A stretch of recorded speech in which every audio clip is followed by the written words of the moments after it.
Time లేదు మామ, త్వరగా వీడియోలోకి వెళ్ళిపోయి త్వరగా డిస్కషన్ చేసి త్వరగా మాట్లాడుకొని వీడియో కంప్లీట్ చేసేద్దాం. Hi hello film lovers, welcome to జిగల్ రజా. సో ఈరోజు మన టాపిక్ ఏంటంటే భయ్యా, Chennai love story.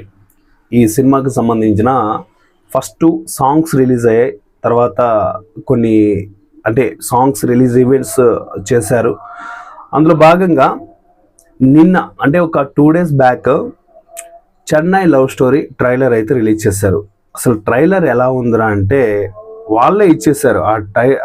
Trailer play అవుతున్నప్పుడు మధ్యలో టెక్స్ట్ వస్తాయి కదా, అంటే క్రెడిట్స్ చేస్తూ ఉంటారు కదా, అక్కడ ఇచ్చారనమాట a epic love story cult classic అనేసి.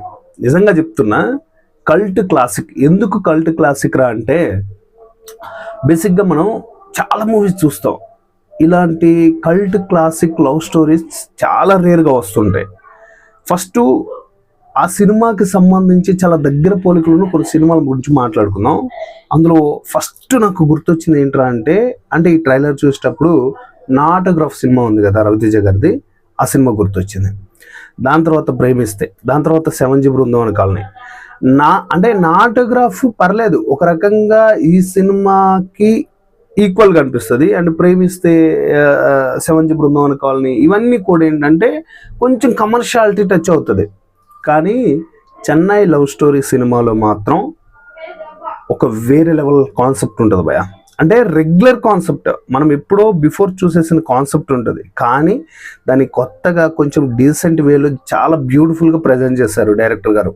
డైరెక్టర్ పేరు వచ్చేసి నంబూరి అనే సంథింగ్ ఏదో ఉంది, బట్ సాయి రాజేష్ గారు మాత్రం కాన్సెప్ట్స్ ఎంచుకోవడంలో కూడా చాలా బ్యూటిఫుల్ కాన్సెప్ట్స్ ఎంచుకుంటున్నారు. అందులో ఆయన సక్సెస్ అవుతున్నారు. ఎందుకురా అంటే, మనం కొన్ని సినిమాలు చూసినప్పుడు, ఇప్పుడు నాటోగ్రాఫ్ చూసినప్పుడు, 7G బృందావన కాలనీ చూసినప్పుడు, ప్రేమిస్తేలో భరతం చూసినప్పుడు, వీళ్ళందరూ ఎలా ఉంటారంటే, వీళ్ళు తప్ప ఈ మూవీకి ఎవరు సెట్ అవ్వర్రా అనేలాంటి ఇంపాక్ట్ క్రియేట్ చేస్తారు, రైట్? ఇక్కడ మీరు చెన్నై లవ్ స్టోరీ చూస్తే, అండ్ హీరో మేజర్గా హీరో కిరణ్ అబ్బవరం గారు తప్ప ఈ క్యారెక్టర్ని ఇంత బ్యూటిఫుల్గా యాక్టింగ్తో పండించే పర్సన్ ఇంకొకరు లేరు, ఉండరేమో అనిపిస్తుంది. అంత బ్యూటిఫుల్గా ఇచ్చారు ఆయన, అద్భుతమైన యాక్టింగ్. ఆయనలో 2 shades ఉన్నాయి. ఒకటి అంటే ఒంటరితనంగా బ్రతికే వ్యక్తి, సెకండ్ వచ్చేసి సినిమాలంటే పిచ్చి. మీకు ఆ ట్రైలర్లో చూస్తే క్లియర్గా అర్థమవుతుంది. అలాంటి తన లైఫ్లోకి ఒక ఆల్రెడీ లవ్ ఫెయిల్యూర్ అయి ఉన్న ఒక దేవదాసి తన లైఫ్లోకి వచ్చిన తర్వాత తన లైఫ్ జర్నీ ఎలా సాగింది, అండ్ ఫైనల్గా వీళ్ళిద్దరూ ఒకటి ఎలా అయ్యారు అనేది Chennai love story plot line. అది నాకు అనిపించింది ఆ ట్రైలర్ చూస్తుంటే. సో నాకైతే ట్రైలర్ చూస్తున్నంతసేపు ఫ్రెష్నెస్, అంటే చాలా ఇయర్స్ అయిపోయింది కదా ఇలాంటి సబ్జెక్ట్స్ అండ్ ఇలాంటి క్వాలిటీతో, ఇలాంటి డైలాగ్స్తో వచ్చేసి. డైలాగ్స్ కూడా ట్రైలర్లో చాలా బ్యూటిఫుల్గా ఉన్నాయి. అండ్ అందులో మణి శర్మ గారి బ్యాక్గ్రౌండ్ మ్యూజిక్, మణి శర్మ గారి సాంగ్స్, బాస్ ఇస్ బ్యాక్ అనేలా ఉన్నాయి. ఆయన ఎప్పుడో చేశారు, తర్వాత ఇస్మార్ట్ శంకర్ ఏవేవో చేశారు, కానీ వాటిలలో ప్రజెంట్ వచ్చే బ్యాక్గ్రౌండ్ మ్యూజిక్ లాగా అంటే సాంగ్స్ లాగా ఉన్నాయి. కానీ ఆయన మార్క్ మీకు, అందుకే ఆయనకు కూడా ఏదో వేశారబ్బా, మ్యూజిక్ అనే దగ్గర ఏదో వేశారు ఆయనకు కూడా ఒక నేమ్. నిజంగా మణి శర్మ గారు ఇస్ బ్యాక్. ఆయన మెలోడీ మళ్ళీ మనం వినబోతున్నాం థియేటర్లో చాలా ఇయర్స్ తర్వాత. అండ్ కిరణ్ అబ్బవరం గారు కూడా అద్భుతమైన యాక్టింగ్ ఇచ్చారు, అండ్ హీరోయిన్ కూడా చాలా బ్యూటిఫుల్గా చేసింది. ఒకటి లైఫ్ స్టైల్, ఒక అనాథ లైఫ్ స్టైల్. మీకు ఆ ట్రైలర్ చూస్తుంటే ఓపెనింగ్ షాట్లోనే, అన్న ఈ ఒక్క ఫిష్ ఇవ్వండి అంటే, అన్న ఒక్క ఫిష్ బతకదంటే నేను కూడా ఒక్కనే బతకట్లే అనేసి ఒక డైలాగ్ ఉంటుంది. ఆ డైలాగ్కి ఎంత ఇంపాక్ట్ ఉందంటే, మీరు ఆ ట్రైలర్ చూస్తుంటే ట్రైలర్ డెప్త్ అంటే దాంట్లోకి వెళ్ళిపోతారు. ఎస్కే అని అనుకుంటా ప్రొడ్యూసర్. సో ఆయన ఈసారి హిట్ కొట్టారబ్బా, అదైతే చాలా బ్యూటిఫుల్గా హిట్ కొట్టారు. అదైతే ఓపెన్ డిస్కషన్. ఎస్కేఎన్ గారు, మీరు చాలా ఇయర్స్ అయింది అనుకుంటాను హిట్ కొట్టేసి, సరైన హిట్ లేక మీకు హిట్ దొరికేసింది. సెకండ్, ఇక్కడ మీరు బాగా ఇంకా డెప్త్గా అర్థం చేస్తే క్లైమాక్స్ ఒక డైలాగ్ ఉంటుంది, హీరోయిన్ చెప్తుంది, నన్ను ఎవరో గుండె మీద పడి పీక నొక్కుతున్నట్టు ఉంది అని అంటే, అది ఎవరో కాదు నేనే అనేసి కిరణ్ అబ్బవరం ఒక డైలాగ్ చెప్తారు. ఎలా రాశారయ్యా బాబు!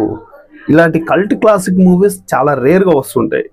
నాకు తెలిసి కా మూవీ కంటే కూడా బ్యూటిఫుల్ యాక్టింగ్, బ్యూటిఫుల్ ఎక్స్ప్రెషన్స్, అసలు చాలా అసలు ఫ్రేమ్స్ కొన్ని ప్లేసుల్లో అయితే అసలు ఆ ఫ్రేమ్ పెట్టే విధానం, ఇది కదరా మూవీ అంటే, ఇది కదరా లవ్ స్టోరీ అంటే, ఇది కథ మనకు కావాల్సింది అనేలాంటి ఫీల్ వచ్చేస్తుంది. అంత బ్యూటిఫుల్గా ఉంది Chennai love story trailer. So ఎవరైనా చూడకుండా ఉంటే తప్పకుండా చూడండి. ఇక ఎక్కువ మాట్లాడుకోకూడదు మనం, ఎందుకంటే మూవీ వచ్చిన తర్వాత మూవీస్తో ఏం మిస్ప్రైజ్ చేస్తారో తెలియదు. కానీ ఎక్కడ బోర్ కొట్టించకుండా, ఎక్కడ ఎంటర్టైన్మెంట్ కావాలి, ఎక్కడ సెంటిమెంట్ కావాలి, ఎక్కడ లవ్ ఫెయిల్యూర్ కావాలి, ఎక్కడ అసలు ఏ పాయింట్ ఎక్కడ ఏం కావాలనేది సినిమాలో పుష్కలంగా ఉన్నాయి. అబ్బా మొత్తం నింపేశారు లవ్ స్టోరీలో. సో నాకు చెన్నై లవ్ స్టోరీ అనే టైటిల్ ఎందుకు పెట్టారా అని ఒక డౌట్ ఉంది. మరి ఇంకా హీరోయిన్ తమిళ మాట్లాడుతూ అక్కడే ఉంటూ, మన హీరో కూడా వెళ్ళి చెన్నైలోనే సినిమాల కోసం ట్రై చేస్తూ, సో మొత్తం అంతా చెన్నై బ్యాక్డ్రాప్లోనే జరుగుతుంది కాబట్టి చెన్నై లవ్ స్టోరీ అని పెట్టారేమో అనుకుంటున్నాను. సో అదేమన్నా ప్రాపర్గా ఒక డీటెయిలింగ్ ఏమైనా ఉందా లేదనేసి ఇంకా మనం మూవీ చూసాకే తెలుసుకోవాలి. నాకైతే మాత్రం Chennai love story trailer decent and good, excellent, పిచ్చగా నచ్చింది. చాలా ఫ్రెష్ ఫీల్ ఇచ్చింది. మీరు కానీ చూడకుండా ఉంటే చూడండి, ఖచ్చితంగా కల్ట్ క్లాసిక్ లవ్ స్టోరీ ఇది. సో ఇది guys Chennai love story reaction and review. ఎలా అనిపించిందో కింద కామెంట్లో తెలియచేయండి. లేట్ చేయకుండా టాపిక్లకి వెళ్ళిపోయి మాట్లాడి డిస్కస్ చేసాం కాబట్టి మీకు నచ్చితే మాత్రం కింద కామెంట్లో తెలియచేయండి. ఇంతవరకు మన ఛానల్ని సబ్స్క్రైబ్ చేయకుండా ఉంటే ప్లీజ్ సబ్స్క్రైబ్. నెక్స్ట్ వీడియోలో మళ్ళీ కలుసుకుందాం. Thank you.